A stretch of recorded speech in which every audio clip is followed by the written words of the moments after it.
मथुरा थाना क्षेत्र के गांव भगोसा के रहने वाले दर्जन ग्रामीण वरिष्ठ पुलिस अधीक्षक के पास पहुंचे, जहां उन्होंने दहेज की खातिर उनकी पुत्री पूनम की हत्या किए जाने का आरोप लगाते हुए कार्रवाई की मांग की। फरियाद लेकर आए लोगों का आरोप है कि उन्होंने अपनी पुत्री की शादी 1 साल पूर्व थाना मगोरा क्षेत्र के गांव माड़ा चौथ में राहुल के साथ हिंदू रीति रिवाज के साथ की थी और अपनी हैसियत के हिसाब से दान दहेज भी दिया था, लेकिन दिए गए दहेज से पूनम के ससुराली जन नाखुश थे और उसे आए दिन दहेज की खातिर मारते पीटते रहते थे और कार की मांग करते थे। मांग पूरी न होने पर 25 अप्रैल 2019 को दहेज लोभी ने उसे जान से मार दिया।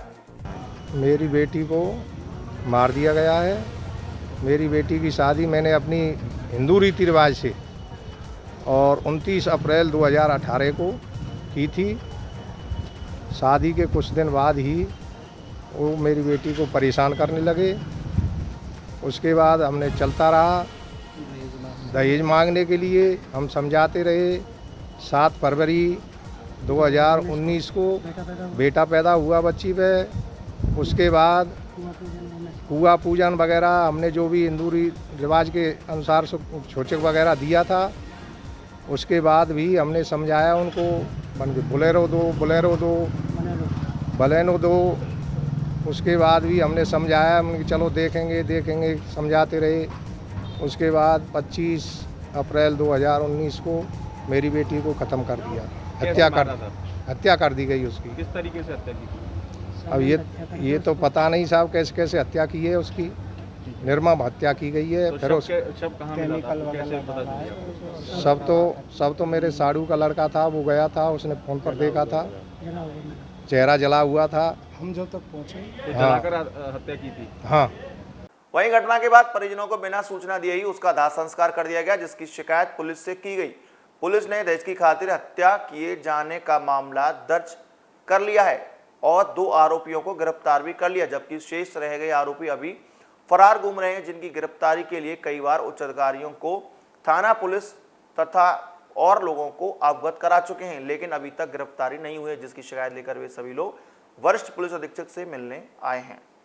मामला ये है कि हमारी सिस्टर लगती थी, चचेरी बहन थी मेरी, और माड़ा चौथैया में उसकी शादी की थी हमने।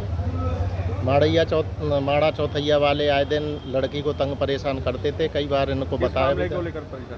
दहेज की मांग को लेकर करते थे, वो बलेनो कार मांगते थे और उन्हें बीच बीच में कुछ संतुष्ट भी किया गया था, लेकिन उनकी दहेज की मांग पूरी नहीं हो पाई। ये दहेज लोभी लोग थे, इनको हम संतुष्ट नहीं कर पाए। फिर क्या घटना की? आखिरकार इन्होंने हमारी बहन को हत्या करके जला दिया, उसका चेहरा डिस्टर्ब कर दिया गया था। हमें जानकारी हुई तो तब तक इन्होंने उसका दाह संस्कार कर दिया था। हमारे चाचा के साड़ू का लड़का वहाँ गया था, उसने मौके पर डेड बॉडी को देखा था, स्थिति बेहद गंभीर थी। उसने हमें फ़ोन करके सूचित किया था, तब तक इन लोगों ने साजिश करके और ससुराली जनों ने। अब क्या मामला है? अब मामला ये है कि जब हमें जानकारी हुई डेड बॉडी तो हमको मिल नहीं पाई। हम एसएसपी साहब से मिले, एसएसपी साहब को प्रार्थना पत्र दिया, उन्होंने मुकदमा पंजीकृत का आदेश कर दिया। 304B का मुकदमा पंजीकृत थाना मगोरा में हुआ। दूसरे दिन उन्होंने 2 लोगों को गिरफ्तार कर लिया, पति को और ससुर को। फिर क्या हुआ? वो जेल में है और सास और ननद भी मुलजिम थे। 4 लोग मुलजिम थे इसमें और वो 2 फरार हैं। अब एसएसपी साहब से आज हमारा निवेदन ये था कि 3-4 महीने घटना को घटते हुए हो गए, लेकिन आज तक उन लोगों को गिरफ्तार नहीं किया जा रहा है।